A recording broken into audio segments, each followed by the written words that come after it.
ఖైరతాబాద్ గణనాథ పనులకు సంబంధించిన సస్పెన్స్ వీడింది. పనులు మొదలుపెట్టేందుకు ఖైరతాబాద్ గణేష్ ఉత్సవ కమిటీ సిద్ధమైంది. గత కొన్ని రోజులుగా రెండు కమిటీల మధ్య విభేదాల కారణంగా పనుల ప్రారంభంలో ఆలస్యమైంది. విగ్రహ తయారీకి సమయం తక్కువగా ఉన్నందువల్ల ఎక్కువ మంది కార్మికులతో త్వరగా ఖైరతాబాద్ గణనాథుని సిద్ధం చేస్తామంటున్న ఖైరతాబాద్ గణేష్ ఉత్సవ కమిటీ చైర్మన్ రాజ్ కుమార్ తో మా ప్రతినిధి ఆర్కే ఫేస్ టు ఫేస్.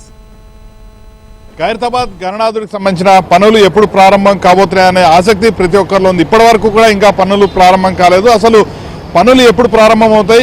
69 రోజుల నుంచి 70 రోజుల వరకు ఉన్న ఈ సమయంలో ఆ పనులన్నీ పూర్తి చేయగలుగుతారా? ఇలాంటి విషయాలన్నింటి కూడా రాజ్ కుమార్ గారు ఉన్నారు, ఆయన అడిగి తెలుసుకుందాం. సార్, ఏంటి టైం చూస్తే చాలా తక్కువగా ఉంది, లక్ష్యాన్ని రీచ్ కాగలరా?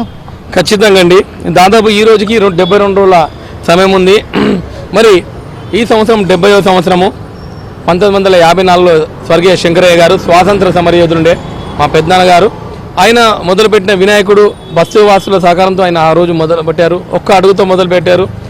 ఆ ఒక్క అడుగు అనేది ప్రతి సంవత్సరం ఒక్క అడుగు అనుకుంటూ దాదాపు 2014 వచ్చేసరికి 60 అడుగుల ఎత్తుకెళ్ళాలి. మరి శంకరయ్య గారు 1994 స్వర్గస్థులయ్యారు. దాని తదుపరి మా నాన్నగారు సింగరి సుదర్శన్ గారు, ఆయన ఆ ఎత్తుని 60 అడుగుల దాకా తీసుకెళ్లారు. సుదర్శన్ గారు ఆయన కూడా 2022లో స్వర్గస్థులయ్యారు. దాని తర్వాత మీరు గత సంవత్సరం చూశారు, ఆయన లేని లోటు లేకుండా ప్రతి సంవత్సరం ఆయన ఏ విధంగా చేస్తాడో ఆ విధంగా చాలా సుందరంగా భగవంతుని మంచి తయారు చేశాము. మరి ఈ సంవత్సరం వచ్చిందంటే మరి బస్తీలందరూ మరి ఈ సంవత్సరం ఇంకా ఎక్కువ మంది పార్టిసిపేట్ చేయాలనే ఆలోచనలు ఉన్నారు. కాబట్టి కొన్ని చిన్న చిన్న ఇష్యూస్ జరిగాయి. మొత్తానికి ఈ రోజే ఆ సమస్య అనేది పరిష్కారమైంది. వినాయకుని పనులు అనేది మొదలు పెడతా ఉన్నాము. మరొక 2 రోజులలో ఈ వినాయకుని పనులను ప్రారంభిస్తాం. ఇప్పుడే సందీప్ రాజు గారు కన్వీనర్ గారు ఆయన ఆంధ్రప్రదేశ్కి వెళ్ళారు మన కర్రలు అనేది తీసుకురానికి. మరి ఒక రేపు లేదా ఎల్లుండి మార్నింగ్ వరకు కర్రలు వచ్చేస్తాయి. దాని తదుపరి ఆదిలాబాద్ సంబంధించిన నర్సయ్య అనే టీం వాళ్ళు వస్తారు. ప్రతి సంవత్సరం మనము తక్కువ మంది ఉంటుండే, ఈ సంవత్సరం టైం తక్కువ ఉంది కాబట్టి ఎక్కువ మంది కళాకారులను పెట్టి వినాయకుడు రెడీ చేయాలనే ఆలోచన అన్నమాట. మరి 54లో స్టార్ట్ చేసిన వినాయకుడు ఈ సంవత్సరానికి 70వ సంవత్సరం జరుపుకుంటా ఉన్నాడు.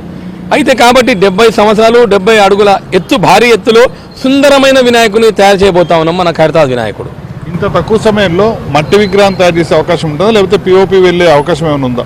లేదండి, మట్టి విగ్రహమే చేయాలని ఆలోచన. ఎందుకంటే మా నాన్నగారు ఆయన ఎప్పుడైతే స్వర్గస్థులయ్యే టైంలో ఆయన అన్నారన్నమాట, లేదు ఖచ్చితంగా మట్టి విగ్రహం చేయమని చెప్పారు.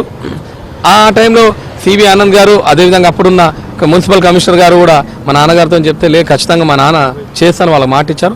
ఆ ఆదర్శానుసారం, ఎందుకంటే ఈ మట్టిలో అనేది అందరికీ మీరే పెద్ద వినాయకుడిని చేసి అందరికీ మార్గదర్శకులు ఉంటారని ఆ రోజు సివి ఆనంద్ గారు చెప్పారు. దాంతోపాటు దానం నాగేందర్ అన్న గారు, అప్పుడున్న శ్రీనివాస్ యాదవ్ గారు కూడా అప్పుడు చెప్పారు. ఆయన ఇప్పుడు కూడా ఏంటంటే గణేష్ ఉత్సవ కమిటీ అధ్యక్షులు దానం నాగేందర్ గారు, వారితో పాటు మాజీ కార్పొరేటర్ కృష్ణ యాదవ్ గారు, విజయారెడ్డి అక్క గారు, మళ్ళీ అదేవిధంగా సెంట్రల్ మినిస్టర్ కిషన్ రెడ్డి గారు, వారితో పాటు విష్ణువర్ధన్ రెడ్డి గారు, దాంతోపాటు బస్తీ పెద్దలందరూ కూడా ఈ సంవత్సరం ఎక్కువ ఇంట్రెస్ట్ చూపిస్తూ ఉన్నారు. వినాయకుని ఇంకా మంచిగా వచ్చే భక్తులకు ఎక్కువ ఫెసిలిటీస్ ఇవ్వాలనేది ఆలోచన ఉంది. దాంతోపాటు ఈ సంవత్సరం ఏంటంటే ఖైరతాబాద్లో ఉన్న యువకులు కూడా ఇంతకుముందు వాళ్ళు ఎక్కువ రాకపోతుండే, వాళ్ళకు కూడా ఇంట్రెస్ట్ ఉంటుంది. కానీ ఈ సంవత్సరం అందరూ లేదని మేము కూడా ఉంటాము అనే ఒక ఆలోచనలు వచ్చారు. వాళ్ళతో పాటు దాదాపు 500 మంది యువకులు ఖచ్చితంగా వచ్చి పార్టిసిపేట్ చేస్తారని 100% చేస్తాం. చాలా సంతోషకరమైన, ఎందుకంటే లక్షలాది వచ్చే భక్తులు వచ్చేది మనము ఫెసిలిటీస్ కూడా ఏర్పాటు చేయాలంటే కష్టం ఉంటుండే. ఈ సంవత్సరం మాత్రము ఇంకా ఎక్కువ మంది పార్టిసిపేట్ చేసి వచ్చే భక్తులకు అన్ని రకాలుగా ఫెసిలిటీస్ ఏర్పాటు చేస్తాము.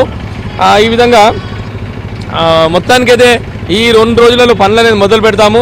ఖచ్చితంగా ప్రజలు నచ్చే విధంగా, ప్రజలు మెచ్చే విధంగా ఈ సంవత్సరం ఖైరతాబాద్ వినాయకుడు తయారు కాబోతా ఉన్నాడు. మొత్తానికి ఖైరతాబాద్ గణనాథుడికి సంబంధించి సోమవారం నుంచి పూర్తి స్థాయి పనులు ప్రారంభం కాబోతున్నాయి. వాస్తవానికి ఈ సమయానికి పూర్తి స్థాయిలో నా వెనుక కనిపిస్తున్న ప్రాంతం అంతా కూడా షెడ్డుతో ఉండేది. కాకపోతే ఈ ఏడాది మాత్రం కొన్ని అనుకోని వివాదాల వల్ల ఖైరతాబాద్ గణేష్ ఉత్సవ కమిటీలో 2 గ్రూపులుగా ఏర్పడడం వల్ల కొంత ఇబ్బందికర పరిస్థితి తలెత్తినప్పటికీ ఇప్పటికైతే ప్రస్తుతానికి పూర్తి స్థాయిలో వివాదం మొత్తం కూడా సమిసిపోవడం జరిగింది. అలాగే సమయం చాలా తక్కువగా ఉన్నందున ఎక్కువ మంది కళాకారులను తీసుకొచ్చి ఇక్కడ వీలైనంత త్వరగా కూడా ఖైరతాబాద్ గణనాథుడిని సిద్ధం చేస్తామంటూ కూడా చెప్పడం జరుగుతుంది. ఎట్టి పరిస్థితుల్లోనూ ఈసారి 70 అడుగుల మట్టి విగ్రహాన్ని సిద్ధం చేస్తామంటూ కూడా ఖైరతాబాద్ గణేష్ ఉత్సవ కమిటీ చాలా స్పష్టంగా చెప్తుంది. వీడియో జర్నలిస్ట్ గజానంతో ఆర్కే హెచ్ఎం టీవీ ఖైరతాబాద్ గణనాథుడి దగ్గర నుంచి.